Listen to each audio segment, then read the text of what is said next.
¿Cómo están? Bienvenidos. Esto es Mundo Empresarial TV, la voz de las pymes, y como cada semana vamos a pensar cómo está viviendo esta transición política y las expectativas respecto del próximo gobierno. Este sector importante, el actor social que son las pymes, el principal dador de trabajo en la Argentina. Estamos en plena transición política entre el gobierno de Mauricio Macri y el gobierno de Alberto Fernández. Ya se empieza a pensar cuál va a ser el estado de cuentas con el cual reciba el próximo gobierno a partir del 10 de diciembre el Estado argentino, y en el medio de esta situación las pymes también ponen a jugar sus propias expectativas respecto de lo que puede pasar con el futuro gobierno y lo que ha dicho el actual presidente electo respecto de lo que va a ocurrir una vez que asuma, y es volver a prender la economía y volver a subir las persianas de las pequeñas y medianas empresas en nuestro país. Veremos entonces cuál va a ser, en definitiva, lo que ocurra finalmente una vez que arranque el próximo gobierno, pero sí en esta transición las pymes atraviesan, por un lado, el desafío de subsistir en esta situación en la que están en este momento. Venimos hablando en el programa de un industricidio, 24 meses consecutivos de caída de las empresas en la República Argentina, de caída de la producción en nuestro país, una cantidad cada vez mayor de desempleados, sobre todo en el sector industrial, y una situación muchas veces de endeudamiento para casi todas las pequeñas y medianas empresas en la Argentina. En ese contexto vamos a pensar los desafíos hacia el futuro. Uno en particular seguramente es la unidad de las pequeñas y medianas empresas. El presidente electo, Alberto Fernández, instruyó a Matías Culfas, quien podría ser, aunque todavía no está confirmado, ministro de Economía, para que se reúna con las empresas pymes. Ahora sucede que es un sector que está muy diversificado y solamente un 20% de las pymes pertenece a algún tipo de entidad empresarial. Ante eso, Matías Culfas propuso una mesa para juntarse a dialogar, pero como les decimos, es un sector que tiene una gran diversidad y por lo menos como mínimo 600.000 empresas pymes en la República Argentina, y tienen ahora el desafío de poder convertirse en una sola voz para ir a llevar al gobierno los reclamos y las necesidades que tiene este sector importantísimo en la Argentina. Sobre todo eso vamos a pensar en el programa de hoy. Títulos, y recibimos a nuestros invitados.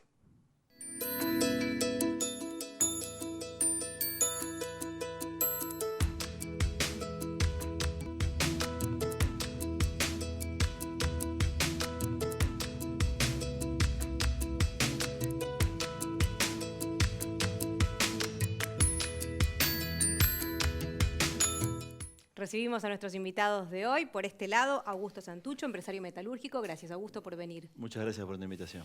Federico Cuomo, empresario y también referente de RIEL, Red Inclusiva para la Expansión Laboral. Gracias por venir también. Gracias a ustedes. Miguel Ponce, economista y referente Radical. Miguel, también un placer que estés con nosotros. Una alegría estar acá. Buenísimo. Y Pablo Facio es empresario de la Cámara Argentina de Fabricantes de Cerveza Artesanal, fundador y presidente de Otro Mundo Brewing Company. Gracias por venir, Pablo. Gracias por la invitación. Escribiste una carta para el futuro gobierno que se viralizó bastante. Sí, la verdad que sí, fue una iniciativa. Me parece que en el momento que tenemos por delante es la responsabilidad de todos los que de alguna manera somos dadores de fuente de trabajo y venimos sufriendo esta coyuntura que vos también describías en la introducción, de establecer una agenda, ¿no? Creo que tenemos que tener la responsabilidad de hablar, de contar las cosas que pasan, de ver cuál es la situación del mercado y de establecer agenda en temas que quizás no están en el momento en la coyuntura, en las urgencias por las que está pasando el país, en el centro de la atención, pero que yo creo que son estratégicas hacia adelante. Bueno, y un poco el texto de esa carta hablaba en ese sentido. Eso. Vamos a profundizarlo después. Augusto, ¿cómo está tu sector, el sector metalúrgico? Y respecto de esto que plantea Pablo sobre ir a instalar una agenda, ¿qué pensás? Mira, el sector metalúrgico está de capa caída. Nosotros en mi empresa estamos un 70% abajo en actividad. Esto fue inmediato, desde la asunción de Mauricio Macri en la presidencia. Desde que ganó el balotaje hubo una caída de la actividad porque hubo una expectativa importante de mis clientes de poder importar. todos los fabricantes de bienes de capital sustituyeron producto nacional por importado, y a su vez los clientes que consumían esos bienes de capital también tomaron la misma lógica. Entonces todo lo que está vinculado a la metalmecánica se derrumbó.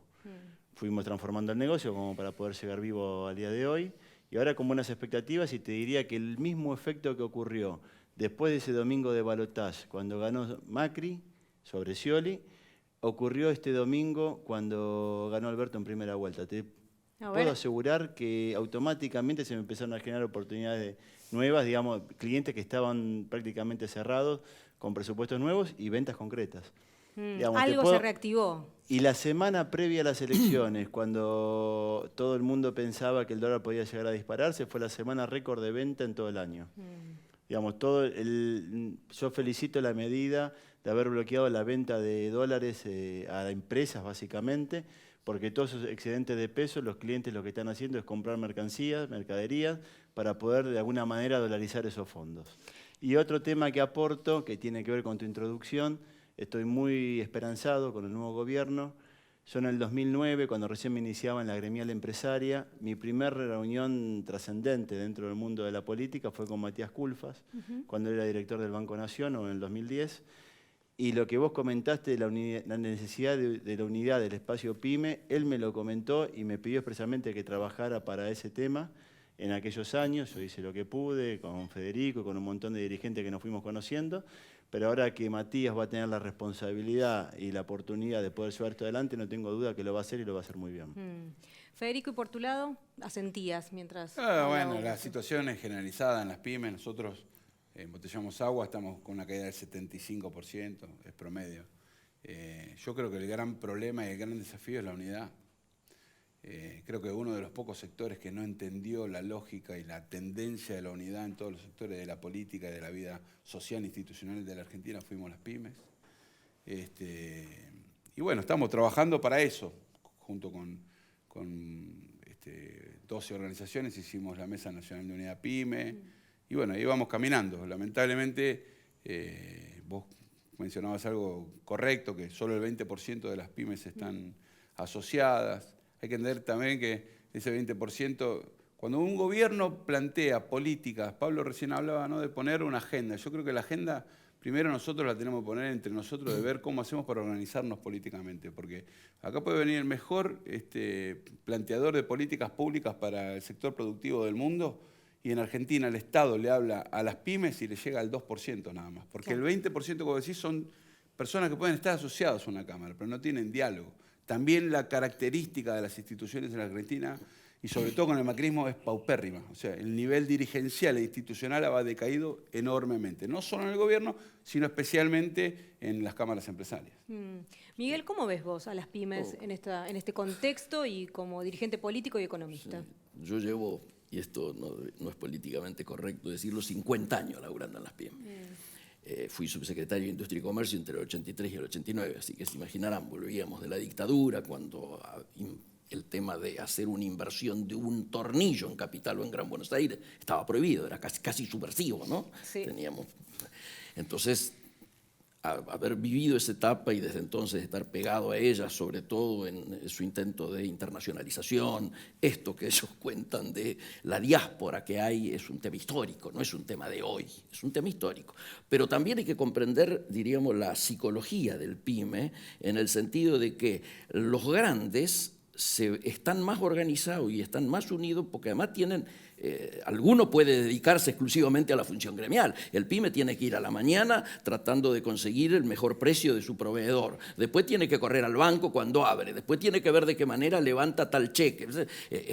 Prácticamente se hace muy difícil dedicarle después de las 6 de la tarde o de las 7 algo de tiempo para la actividad gremial.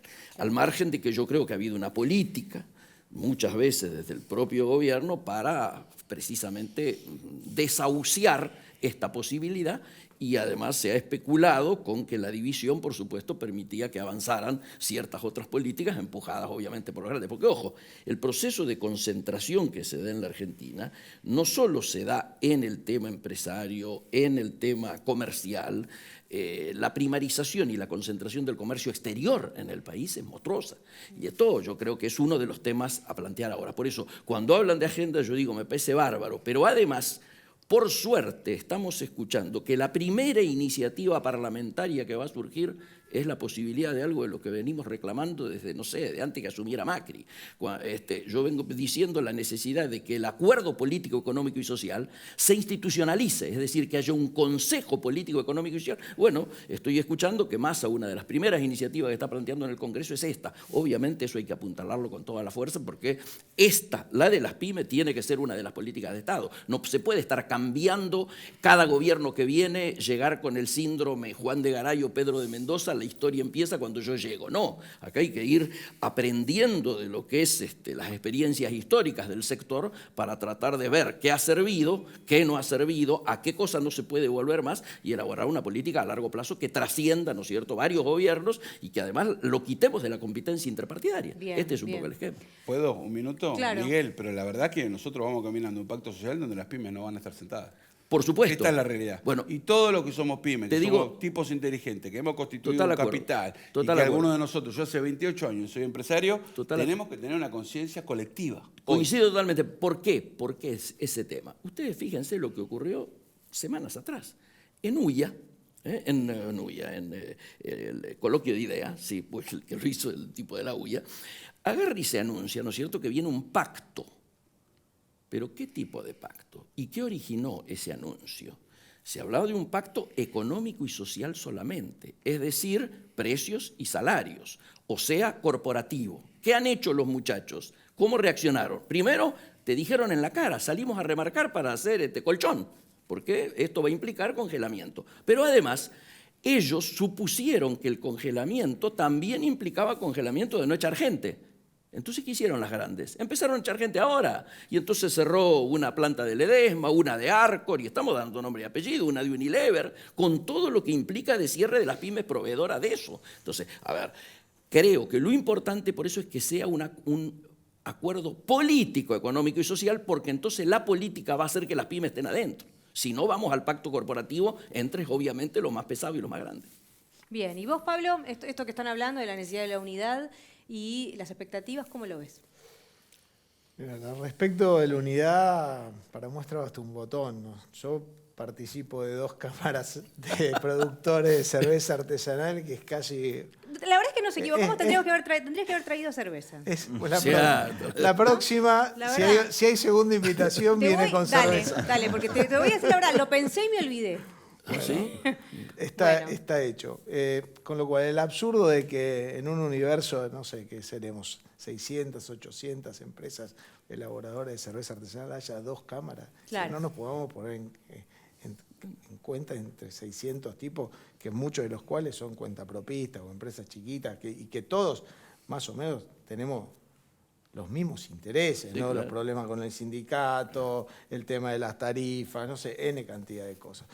Pero a mí me gustaría, más allá de eso, que creo que nada, que es un consenso general en torno a esto, a mí me parecía interesante lo que mencionaba él respecto del tema de la concentración, y que tiene que ver un poco, y me sirve de pie para plantear un poco el texto De la carta. que la carta abierta que dirigía al gobierno entrante. En el sentido de que históricamente, desde el año 83, cada gobierno que ha venido durante la campaña electoral ha hecho eje en la necesidad de fortalecer el ecosistema PYME en Argentina, de articular, de la importancia de las pymes en la articulación de la oferta productiva de las economías regionales y demás. Pero desde ese momento hasta la fecha, en cada uno de los sectores verticales de la economía argentina, lo que se ha hecho del Estado es promover la concentración económica de los grupos concentrados de la economía.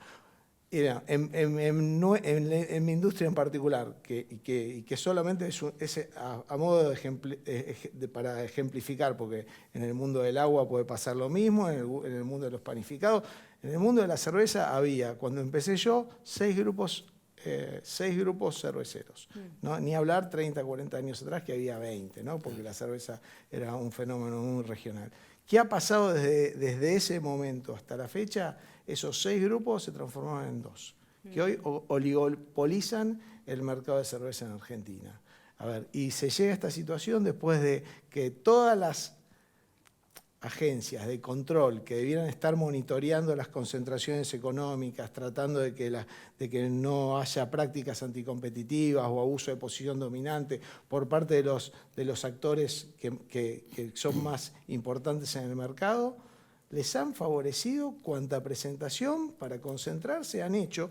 Y lo más absurdo es que la última que ocurrió este último gobierno es que habiendo una denuncia en la Comisión Nacional de Defensa de la Competencia sobre abuso de posición dominante y prácticas anticompetitivas en el mercado de cerveza, con un expediente abierto, que tendría que ser la cuestión de fondo que tenemos que mirar, la Comisión no resuelve nada y el Secretario de Comercio firma una resolución permitiendo la fusión y el intercambio de marcas de los dos jugadores centrales del mercado, constituyendo un oligopolio.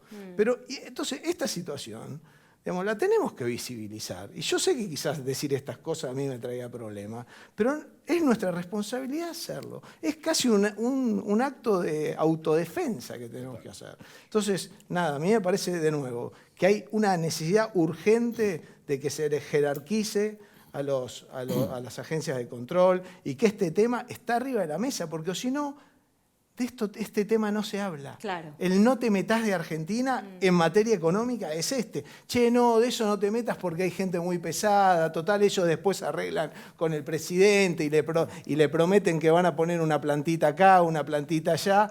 Y toda la discusión que hay en torno de las pymes queda totalmente helada, escondida en un rincón. Augusto, ¿vos cómo lo ves? Sí. Enseguida voy. Sí, porque era El complementario. tema del gremialismo empresario creo que es algo fundamental para que estas políticas antimonopólicas se den, porque yo lo que veo de la CGT y de un montón de gremios que admiro, que respeto y que aprendo, es que cuando hay una caída de la capacidad del salario de un trabajador, va a su sindicato y lo defiende de muy buena manera y logra conquistas.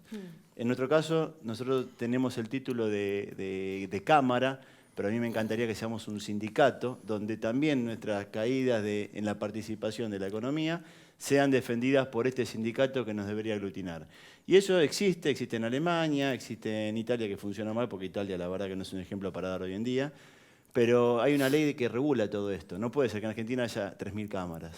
Claro. Son todos sellos de goma vacíos. Entonces esto tiene que haber una ley donde si vos sos fabricante de agua, envasás agua, vas a esa única cámara y no se discute, y peleala de adentro.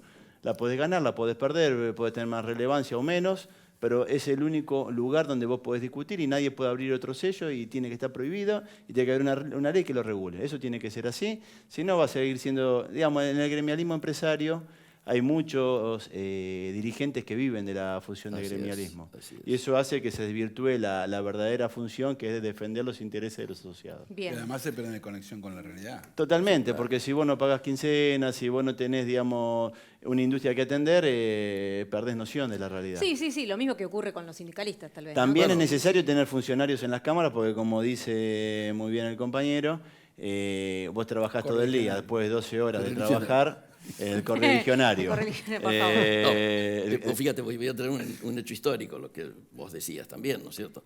Agustín Tosco había planteado que un periodo de dirigente sindical y volver a la fábrica, y luego recién otro periodo y volver a la fábrica. Bueno, esto recordando históricos dirigentes, pero cuando hablaba un él... correligionario Medio Su perillado. amigo. Somos dos, Claro, yo era somos amigo. dos correligionarios. Pero ni No nosotros, ignoraba no tengo idea que es. Bueno, pero quería traer, ya que aprovechando lo de correligionario con lo que vos dijiste, Raúl Alfonsín en el 72 hablaba de la barbaridad que era en términos de mercado dejar al zorro libre, cuidando en el gallinero libre a las gallinas libres.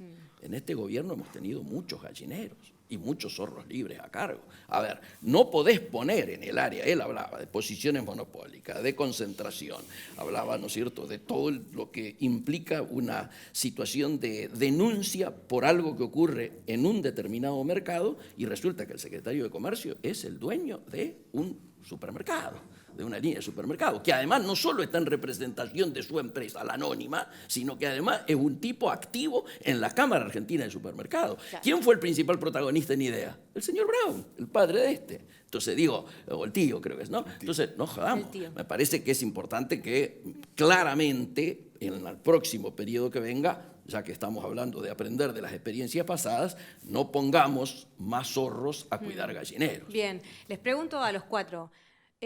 los escucho hablar y pienso, ¿no es tarde para empezar, digamos, frente a un industricidio como hubo durante estos 4 Y años? un pimicidio dentro de él. Y un pimicidio dentro de él, está bueno lo Claro. que decís. Bueno, a ver, si ahora tienen que empezar a ver cómo se organizan, cuando en realidad lo que necesitan es resolver ya, dentro de 2 meses, cómo generar trabajo y cómo volver a producir, hay un doble problema, ¿no, Augusto? Para eso votamos un gobierno que digamos, que encara las banderas de un proyecto nacional, como primera medida. Y después creo que nunca es tarde. Digamos, el proceso de desmembramiento del gremialismo empresario, básicamente pyme, tiene que ver con determinados acontecimientos que se dieron en la historia argentina, con la caída de Perón, con la muerte de Perón también en los 70, digamos, y Helbar teniéndose que exiliar. Todos esos golpes que se le dieron a la organización empresaria hicieron que tengamos la realidad actual. Entonces creo que estamos en un buen momento para comenzar. Bien. Sí, me parece importante. Para mí, digamos, la resistencia al gobierno macrista primero fueron las mujeres, después fueron las pymes. Así Ojo, es. nosotros empezamos con algunas acciones. El otro día hablábamos con Leo, creo que en abril del 2016. Y venimos caminando y tejiendo una unidad. Perdón, la marcha es ni una pyme menos. Bueno, Sí. claro, eso fue En como la diciembre cúspide, del que fue año. en diciembre, Claro, sí, algo histórico. diciembre de este año. Donde coordinamos Sí, sí, 8 todos los organizaciones sectores. ahí, Sí, sí. de una manera Se logró muy presentar un civilizada. documento único. Sí. Apoyaron los gremios. Sí, yo 2 focos de mirada sobre esto. Primero, creo que el problema no es de la política, es un problema nuestro. Y segundo, que sí nosotros apelamos a la altura de los dirigentes, de que entendamos que hay que ayudar al próximo. No es que Alberto, después del 10 de diciembre viene el 11, no es que Alberto no hay magia, no hay nada. Pero la reactivación, encender la economía es con las pymes. No hay otra No hay manera. otra, claro. Entonces, hoy el desafío es la unidad para, según nuestra visión, universalizar las políticas hacia las pymes. Y eso es conjunto de todos. Nosotros ahí lo que estamos planteando es un esquema mucho más celular, si querés, de tratar de empezar a hablar con los proveedores y con los clientes. Cada uno de nosotros tiene una treintena de clientes, en mi caso yo tengo como 300 clientes, pero 30 proveedores, por ejemplo. Bueno, ahí tenés un pequeño universo, más el de Pablo, más el de Augusto. Y ir multiplicando ese tipo de cosas. También lo que necesitamos, y esto será, bueno, yo soy creyente, será una cuestión de Dios, es dirigentes que estén a la altura de las circunstancias. ¿Quién iba a pensar a principios de este año que íbamos a tener una oferta electoral como la del Frente de Todos? Nadie. No, Pero claro. hubo una dirigente que hizo un movimiento impresionante, digamos, casi único en la historia para mi gusto, y logró encaminar la unidad. Bueno, lo mismo tenemos que hacer nosotros. No sé quién será o quiénes serán o quiénes seremos, pero por ahí va la cosa, me parece. Pablo, ¿vos cómo lo ves? Yo creo que, a ver, la única pelea que está perdida es la que no se da. Y la verdad que tenemos que tener el coraje de dar todas las peleas que hagan falta.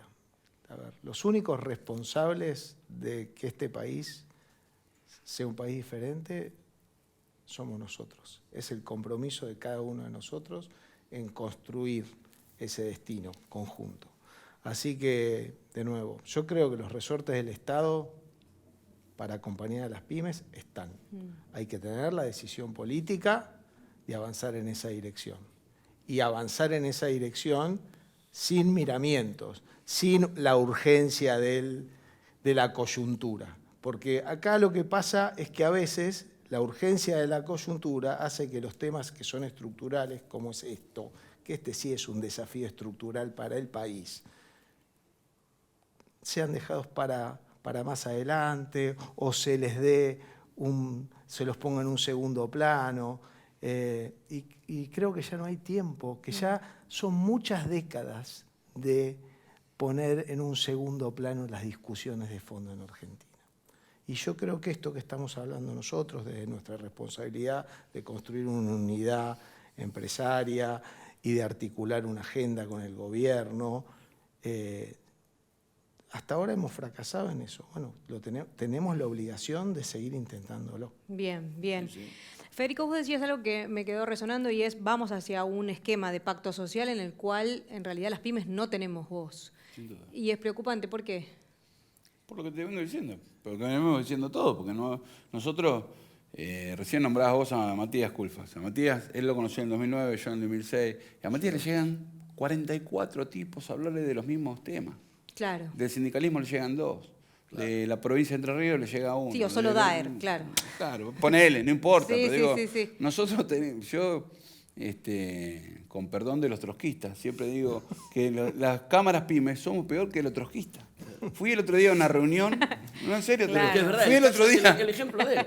Nosotros decíamos en la universidad, cada trosco es divisible por 2. Claro. Cada sector es divisible por 2. Pero escuchame, yo el otro día fui a una reunión que éramos 8 dirigentes y uno tomó la palabra y dijo, acá hay 10 organizaciones. Y yo dije, pero ¿cómo? ¿Alguien tiene dos? En serio, Claro. dejate de joder. Con amor Entonces, a los trotskistas, por supuesto. No, Sí, por sí, son todos amigos. Además nosotros digo, hemos Por logrado supuesto. empeorar ese criterio. Claro. Pero era verdad, bueno, ahí demasiada cabeza de ratón y yo creo que la cuestión pasa por ser cola de león. Esa es la cuestión. Augusto, ¿hace falta alguna herramienta, no sé, digamos, de política económica o de política llevada adelante en el Congreso, alguna ley para que las pymes puedan volver a funcionar bien? Mira, yo creo que hay una primera etapa que ya alargó sin que asuma Alberto, que tiene que ver, para mí la compra de divisas tendría que estar muy regulada, digamos, tendría que ser algo que no sea accesible prácticamente para nadie, como ocurre en la mayoría de los países del mundo. No habría que copiar el ejemplo de todas las economías que llaman exitosas, como para darse cuenta que eso es así. Y otro tema, regulación del comercio exterior. Desde el año 2008 en adelante, el país que no regula sus importaciones pierde su aparato industrial. Eso es así. Ocurre en China, ocurre en Alemania, Trump lo está haciendo en Estados Unidos, Bolsonaro no sé qué está haciendo, no entiende nada de economía, creo que vos deberías enseñarle algo porque realmente va a destruir el aparato industrial que tiene, que es un aparato industrial muy desarrollado, enorme, claro. y lo va a destruir. Y está poniendo en peligro además la unidad regional. Sí, ¿no? pero va a destruir todo grave. por necio, por no entender que la economía mundial cambió. Sí, así es. Hoy la industria cumple determinada función en las economías de los países, que es darle trabajo a la gente. No está, digamos, en algunos países puede ser que sea para generar divisas, pero en la mayoría no es así. Es para ocupar la gente, para tenerlo ocupado, para que se desarrollen.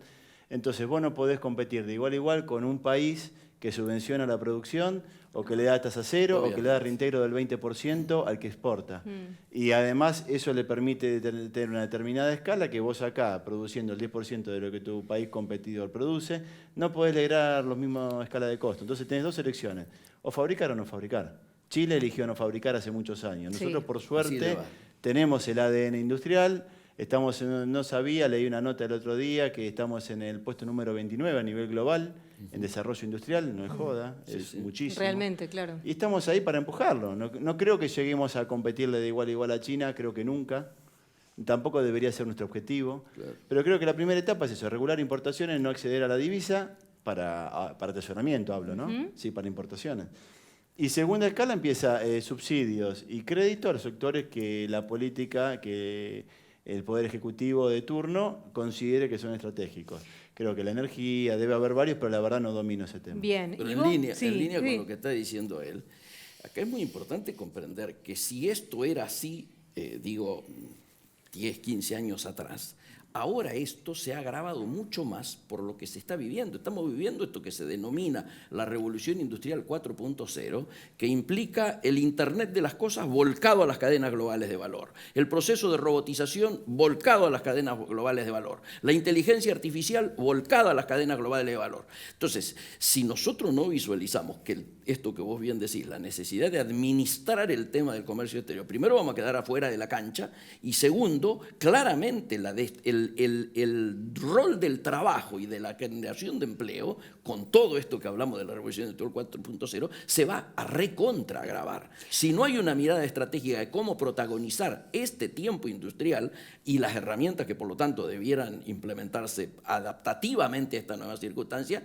bueno, nos esperan tiempos difíciles, ¿no? Una medida igual, lo que plantea Augusto, una medida que es muy resistida, el control del tipo de cambio y el control de compra de divisas sobre todo. No, él habla de otra cosa, él no dice que no se puede hacer porque sería tirarse un tiro hacia arriba. Si nosotros tenemos una matriz importadora netamente productiva, arriba del 80-85% son insumos, partes y piezas, bienes de capital, bienes intermedios, ¿para qué? Para la industria, el campo, la infraestructura de servicios públicos y privados. Es obvio que él no está planteando cortar esos dólares. No, Sí, no, Asesoramiento. claro, Sí, para los asesoramiento. dólares de Claro, asesoramiento, sí. por eso es que este tema del cepo se toma tarde y mal. para no decir Debió haber sido cepo. mucho antes para evitar esta fuga, ¿no es cierto?, que ha habido y que lleguemos con el nivel de reservas que llegamos. Porque, ojo, vamos a partir de un momento en el cual, si no se tomaba esta medida, no llegábamos a diciembre. Bien. Sobre todo teniendo en cuenta los 5.400 palos que tenían que haber llegado y no han llegado. Igual permitime una mera crítica. Yo veo mucho dirigente empresario más enganchado en la economía, que es un tema de acá, del correligionario. El tema nuestro son los bolones, el aceite. Entonces, me parece que la etapa de la unidad tiene que ser encarnada por el famoso axioma que dice zapatero a su zapato. Nosotros hoy, de las 600.000 pymes que vos decías, tenemos 200.000 en estado crítico. Perdimos 24.000 empresas en el gobierno macrista, pero tenemos 200.000 que si no se toman decisiones con herramientas que hoy puede tener el gobierno, pueden morir en el transcurso del primer año.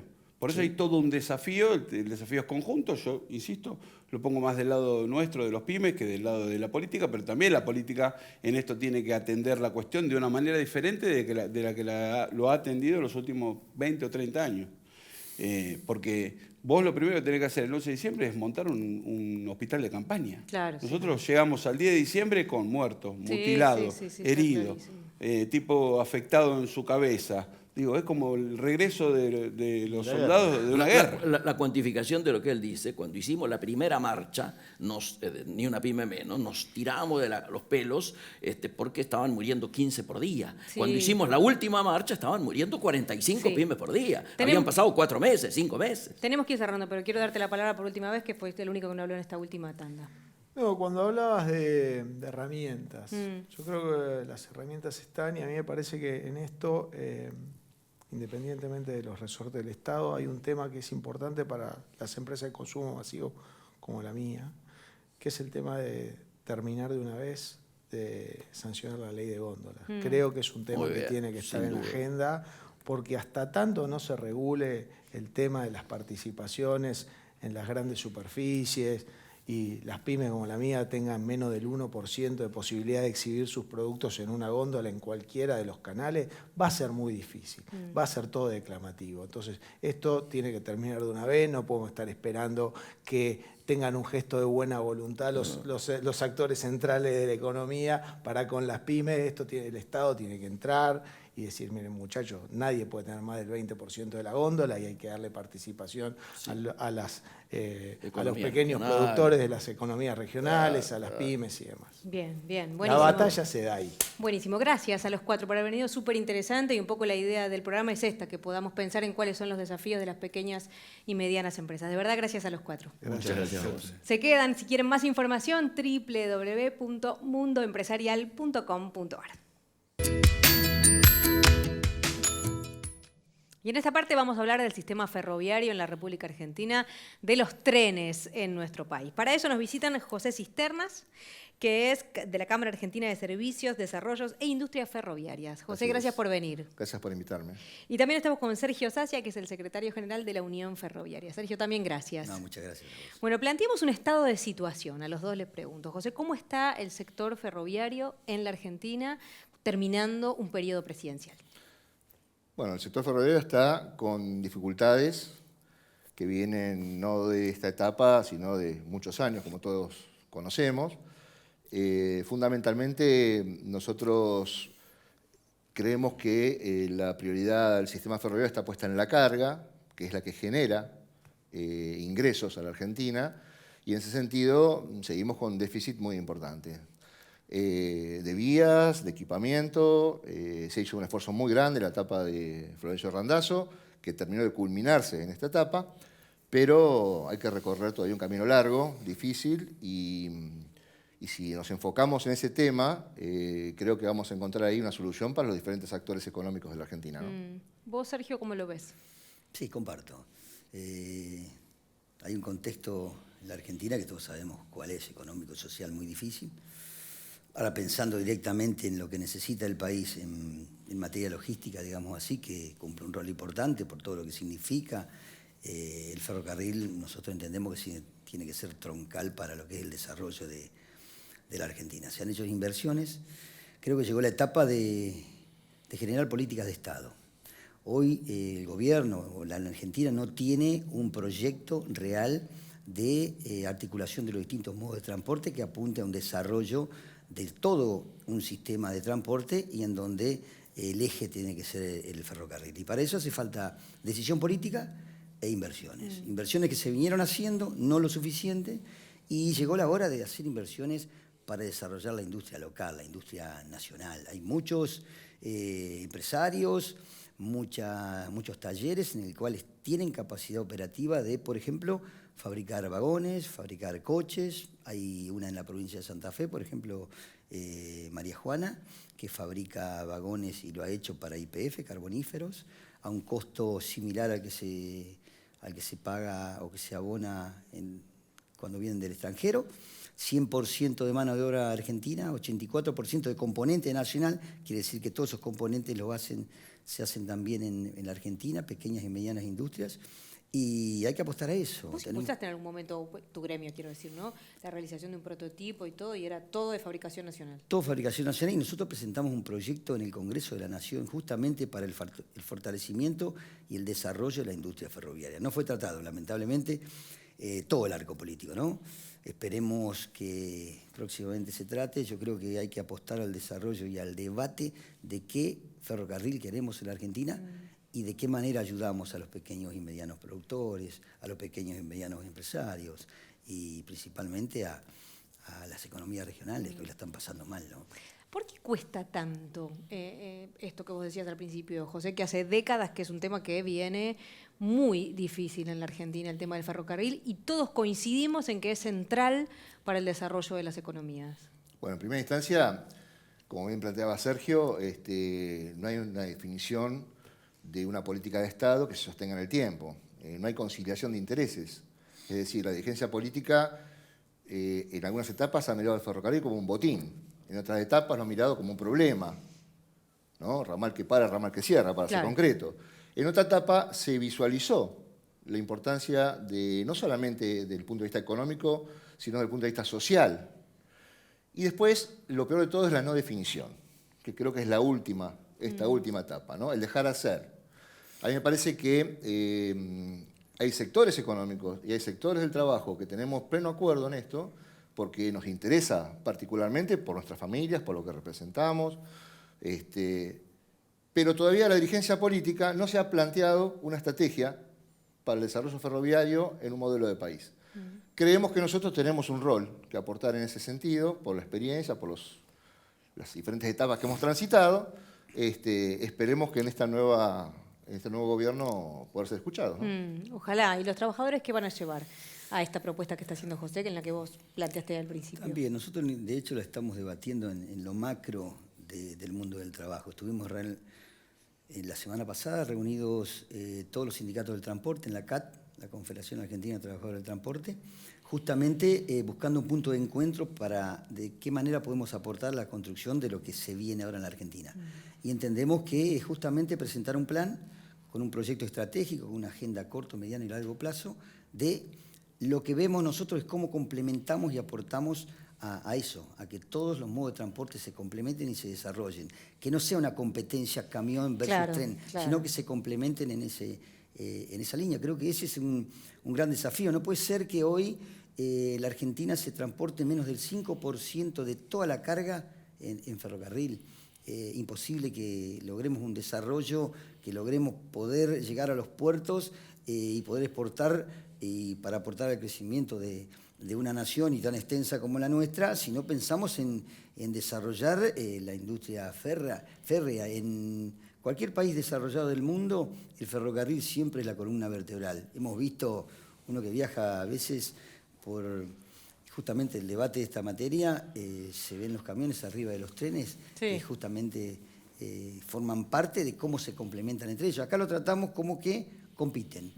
Y acá está claramente la ecuación en que hasta 400 kilómetros, 450, el camión es el modo mejor. más rentable. Claro. Después viene el tren, justamente complementándose con el sector marítimo, ¿no? Y creo que hay que apostar a ese debate desde todos los sectores. Y es el diálogo, es la construcción del diálogo y una mesa de generar confianza. Acá se ha perdido la confianza en Argentina, desde los distintos actores políticos, sindicales, sociales, y cada uno de nosotros tenemos que hacer nuestra autocrítica y aportar a la construcción de poner de pie nuevamente a la Argentina, ¿no? Está bien esto que decís, Sergio, porque inclusive digamos, es como que la opinión pública lo que cree es que es una cuestión de que Moyano no quiere que se desarrolle el ferrocarril, como si tuviera incluso el sector de los camioneros un poder como para eso, ¿no? Y que no se trate de políticas públicas, José. No, no creo que sea eso.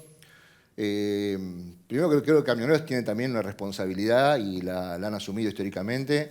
Los sindicatos en Argentina son un poder real que ha sobrevivido a muchas etapas de la Argentina y lo han hecho en nombre de los trabajadores. A mí me parece que cualquiera que asuma un gobierno tiene que reconocer esta cuestión, en primera instancia. Segundo, que nos hemos pasado discutiendo en el sector empresario los modelos de acumulación. Queda claro que el modelo de acumulación que recibe este país es con un pueblo, con gente que pueda comprar, que pueda comer, que pueda tener una buena calidad de vida. Eso significa que hay un trabajo por parte de los sindicatos, en el marco paritario, que regula justamente la calidad de vida de sus representados. En todo caso, creo que el sector empresario y el gobierno deben tener una mirada sobre esto y corregir los errores propios. Yo, en el espacio que represento, tengo seguramente un montón de facturas a los propios y antes de pasársela a otro me voy a encargar de los míos, que creo que es lo que uno debería hacer si quiere representar. Me parece que la cuestión logística es determinante para la Argentina. Si uno lo mira no desde el sector, desde el foco ferroviario, sino que lo mira en la macro, si nosotros no tenemos la capacidad de reducir el costo logístico, las pequeñas y medianas empresas en Argentina tienen muy poco destino.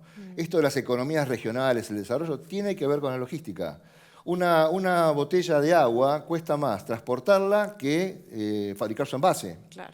Entonces, en el marco de esa responsabilidad, creo que hay que sacarle punta al lápiz, generar una alianza estratégica y sostenerla en el tiempo. A mí me parece muy importante la buena relación que tenemos con los sindicatos y creo que tienen un nivel de responsabilidad enorme, función de que cada vez que hay una diferencia, perdemos los empresarios y pierden los trabajadores. Entonces, volviendo a tu pregunta, Moyano es un líder dentro del espacio de los trabajadores y creo que tiene ese nivel de responsabilidad y lo tiene muy asumido. Entonces, solamente lo que tenemos que plantear es esto que plantea Sergio. ¿Cómo hacemos un modo logístico integrado, tanto el buque, el ferrocarril y el transporte por tierra? Por ahí no son 400, por ahí Moyano puede decir 600. Bueno, es una discusión de orden técnico, Claro. pero no estamos discutiendo, tiene que desaparecer esto y solamente quedar... No es esta la discusión de ninguno de los actores. Está clarísimo. Sergio, y en este sentido, ¿trabajadores y empresarios te parece que tienen un interés en común o que son intereses contrapuestos? No, tiene que ser en común. Si queremos, sobre todo lo que decía al principio, el contexto que está hoy la Argentina no da para otra cosa que no sea el consenso, el debate, el acuerdo, y en ese caso cada uno defendiendo sus intereses, pero el objetivo común es, en el caso nuestro, de qué manera ponemos a aportar al desarrollo del ferrocarril, y ahí tiene que estar el sector ferroviario, el sector empresario, el sector de los trabajadores, pero con una política clara a través del gobierno, ¿no? Si no hay políticas claras y estratégicas de qué modelo de país queremos y de qué manera complementamos los distintos modos, sería difícil.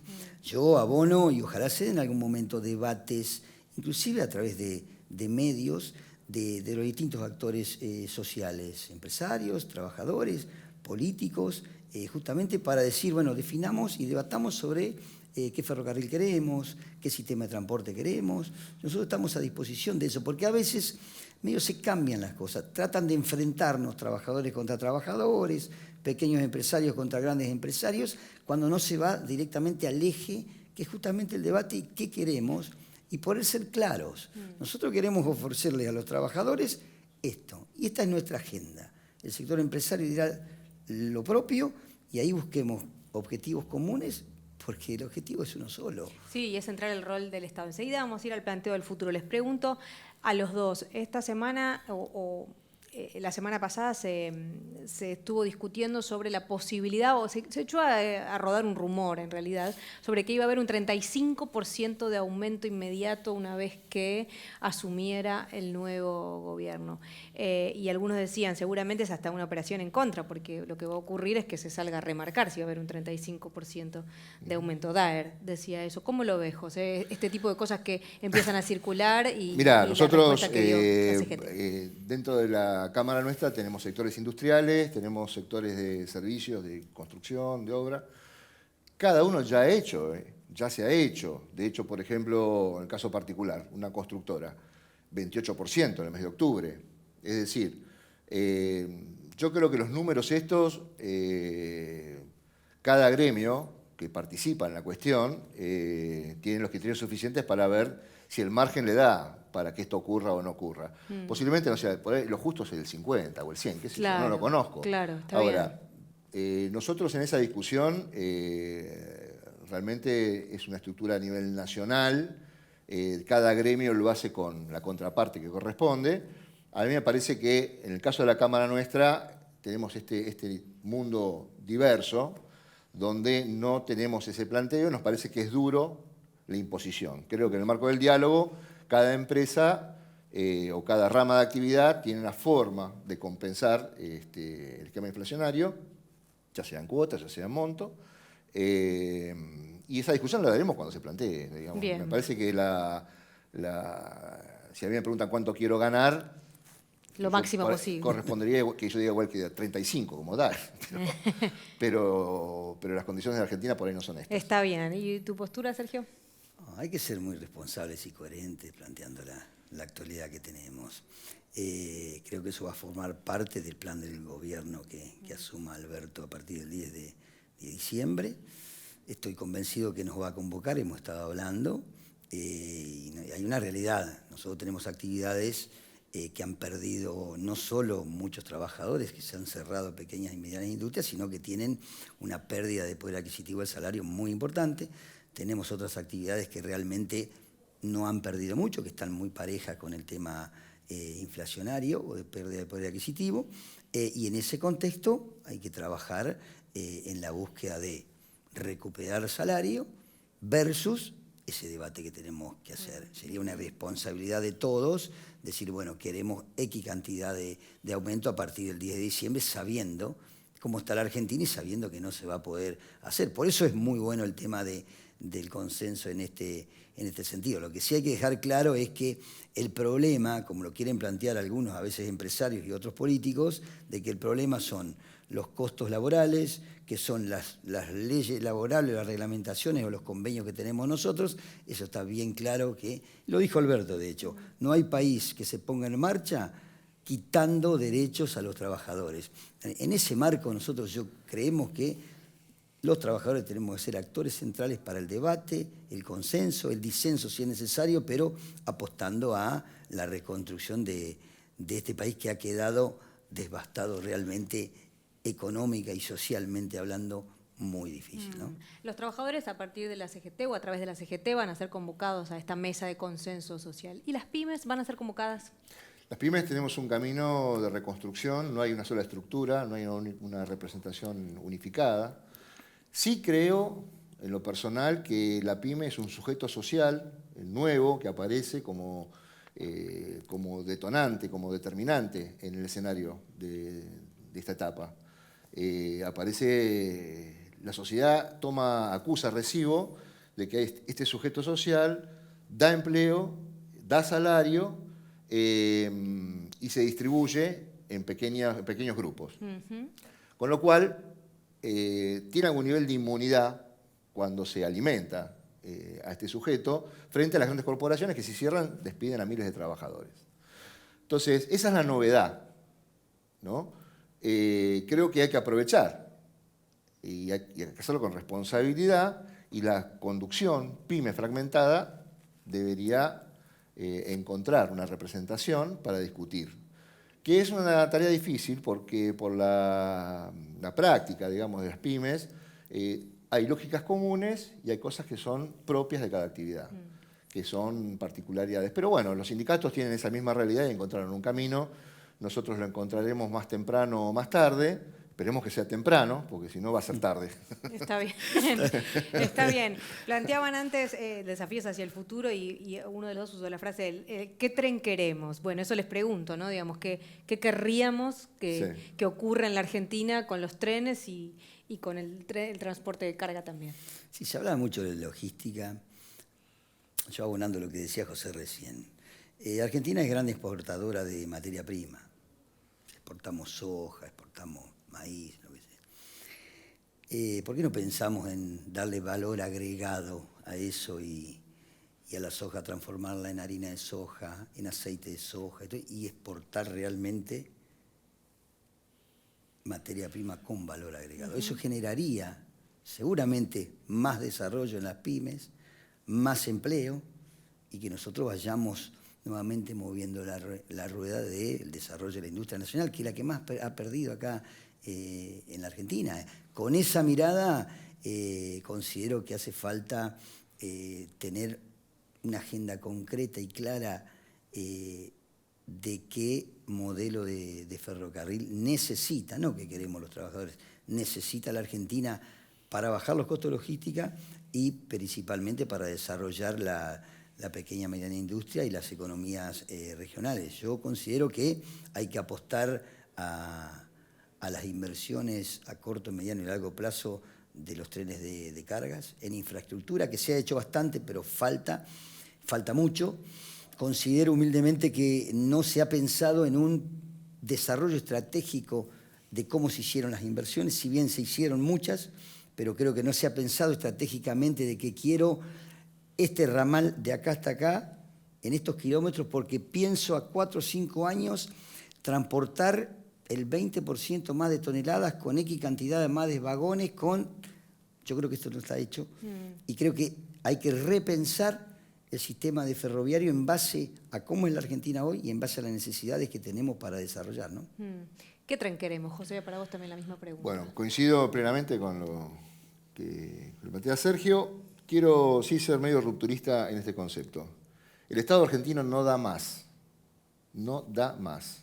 Y el empresario argentino tiene que empezar a construir negocios en el esquema ferroviario para invertir. Porque lo histórico es que el pueblo argentino paga los trenes y no lo usa el pueblo argentino. Entonces es bueno que empiece a surgir una dirigencia, y estamos trabajando en eso, para la inversión en alianza con el Estado, que no es una PPP que fracasó. Estamos hablando de negocios, construcción de programas de negocios, digamos, proyectos de negocios, que involucran al empresario privado dentro del ferrocarril con capital de riesgo. Primera cuestión. La segunda cuestión, hay una ley que se aprobó, que es la ley de operación abierta.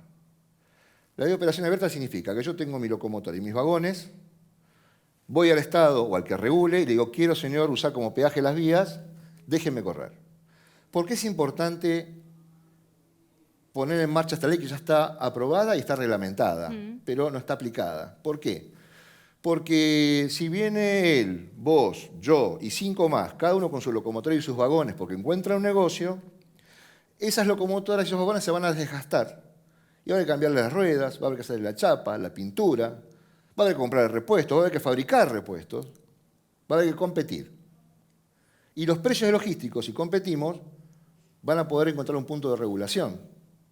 Por lo tanto, nosotros creemos que eso es determinante, el modelo de operación abierta, para dinamizar no solamente el sistema ferroviario, sino el desarrollo de estas economías. Hoy yo quiero ir de Buenos Aires a Tucumán con una carga general, y si yo tengo 2 pallets o 3 pallets, me es difícil ingresar. Pero no porque el ferrocarril no quiera llevarme, sino porque no le rinde económicamente. Si yo fuera dueño de mi vagón, a ese señor que quiere llevar 3 pallets, se lo subo, al que quiere llevar 2 pallets, se lo subo, y cuando tengo mis 24 pallets, le digo al ferrocarril, llévemelo. Pero si en vez de un vagón tengo 10, me lo llevo yo solo. Claro. Entonces también resuelvo el problema de aquellos pequeños que quieren transportar en el ferrocarril y que hoy no pueden acceder por un tema de escala. Hoy el ferrocarril no le sirve llevar 4 pales, le sirve llevar miles de toneladas de trigo y de soja. Entiendo. Es razonable. Entiendo. Pero nosotros no nos podemos quedar con lo razonable. Nosotros tenemos que ir un poquito más allá y ver estas oportunidades, que son desarrollo de otras pymes distintas de servicios, cómo las podemos consagrar y sostener en el tiempo. Bien. Y eso está puesto en un plan estratégico, por supuesto. Porque eso, y por no si lo hago larga, pero que merece, si esas compañías de consolidado de carga, como le decimos nosotros, crecen, vamos a precisar puertos secos, playas, como tienen los países desarrollados, y alrededor de esas playas, centros de distribución, Claro. que hacen que una de las 2 tramos de camión quizás pueda evitarse para manejar mejor el costo. Y esto nos encontraremos ya, ¿no? No, desde ya. por Desde ahí. ya.